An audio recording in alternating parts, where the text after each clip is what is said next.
full disclosure, complete disclosure. We drink wine sometimes. Cheers. Pretty. So do you. You look gorgeous. Thank you. See, we can look good and still feel like crap. Oh, that's true. Yeah. I know. So the reason why I said full disclosure is because whenever you enter a conversation or you meet people for the first time, there's always that like weird thing that goes on. Like, do you tell people that you had cancer, or do you keep it to yourself? And then when they find out you have cancer, they're like, oh my God, why didn't you tell me? And then it usually drops the conversation. You'll be like in a funny moment and someone will be talking about something hilarious. And then you're like, oh, I had cancer. They're talking about something, the whole conversation like, so when do you tell people, or do you tell people? Like, do you put it out there? Do you just come out and say it? I know it's a little different for us because we've shared so much socially, which is also a whole nother story. You know, do you share socially or do you not? Like, what do you do? I think it is up to the individual. There's no rule when you need to, how you need to do it. It's when you're comfortable doing it. So personally for me, it's not something I start with. Hey, hi everyone. I'm Mailet and I'm a cancer survivor. You might actually get some free drinks at the bar if you say that though. That's or at the smoothie bar. It could be either or, just saying. That's a good point. I should I'm try your it winker. sometime. No, I don't come into a conversation, whether it's at work, whether it's meeting someone, whether it's a date. I don't go out and immediately just say, I had cancer. But what about on your dating app? No, I don't say that I had cancer. Because I think that you first need to get to know me first. Fair. Right? And it will come out naturally in conversation. Part of the conversation is talking about who you are. And Absolutely. that is a big part of who I am because I'm an advocate. You know, I had cancer, and it's part of my professional career. It's part of my personal, you know, me as a person.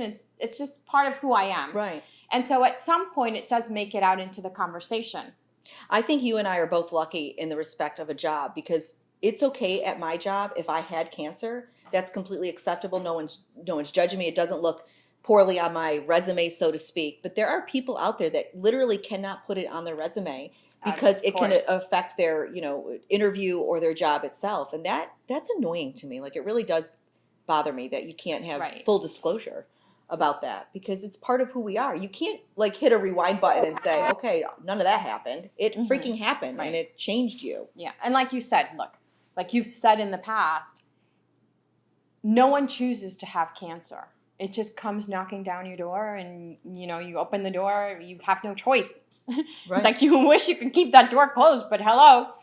So you don't have to disclose it. You don't have to disclose it for work either.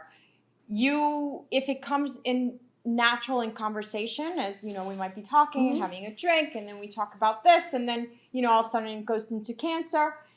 That's okay. I do think that by sharing your story, like you share your story, it's completely different than my story. We both are two different people, clearly. I may swear a little bit more than she does.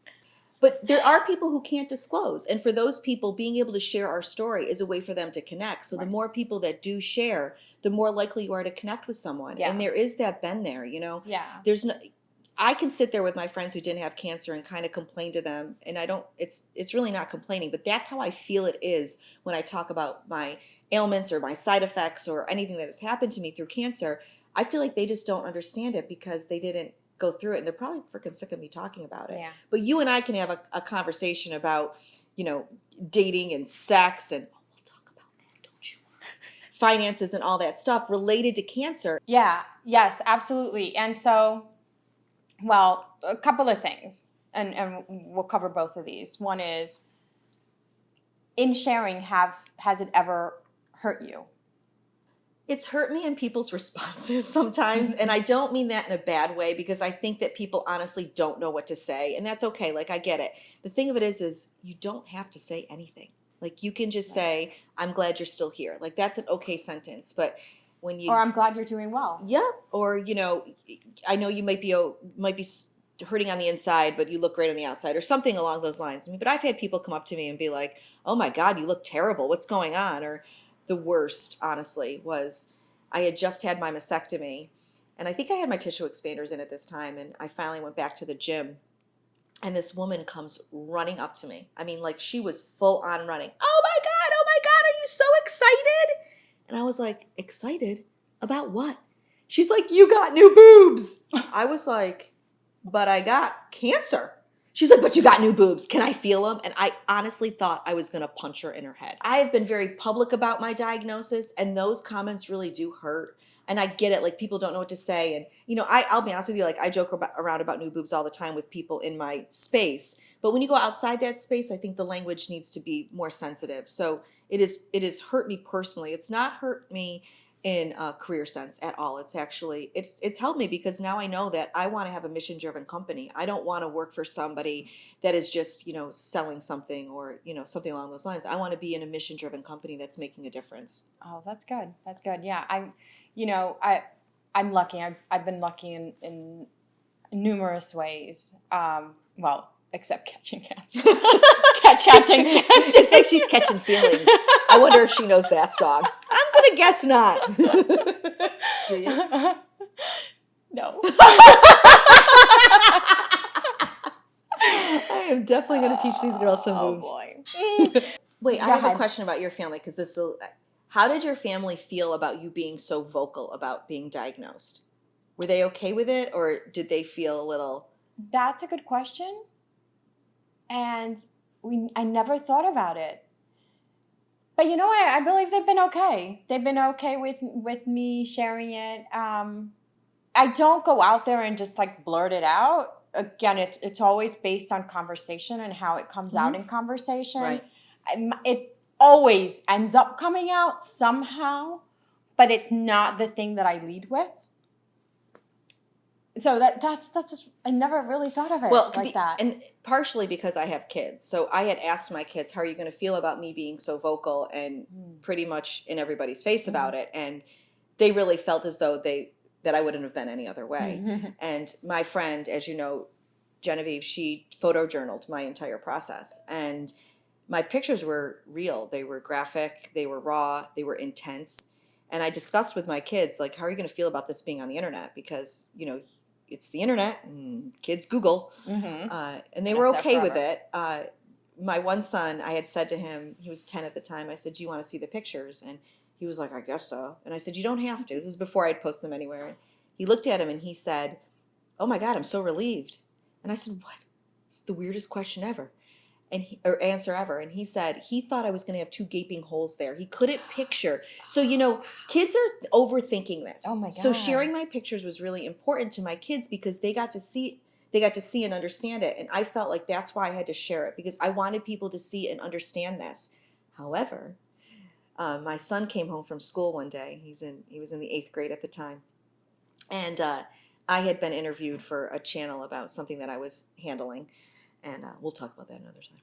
And his school was looking up charities to support. And I have a nonprofit. So they Googled my charity on the smart board.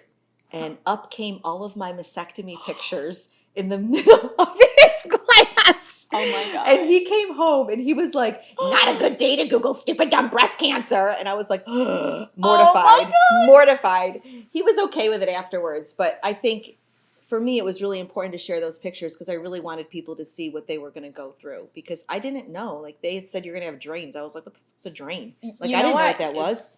That's true. I had a drain. Where was it? It's like somewhere over here, and I didn't know that's what it was going to look like, and I didn't like. You're not fully prepared. No. I don't think. Well, I mean, I think in just in life, you'll never just really fully prepared for anything. Right. But, yeah, no. Again, like, just kind of bringing it back to like full disclosure. It's not sharing because you want pity. That's one thing I never wanted. I never wanted pity. No, I ain't about a pity party. When I shared with my parents, I said there was no crying. I said no the same crying. thing. I did the same thing. I had a no crying rule. It actually bit me in the ass, but I did have a no crying rule because when I cried, they were like, cry. "What's You wrong can't with cry. That's exactly what I said to my dad because I could tell he was about to lose it. Oh my gosh, yeah.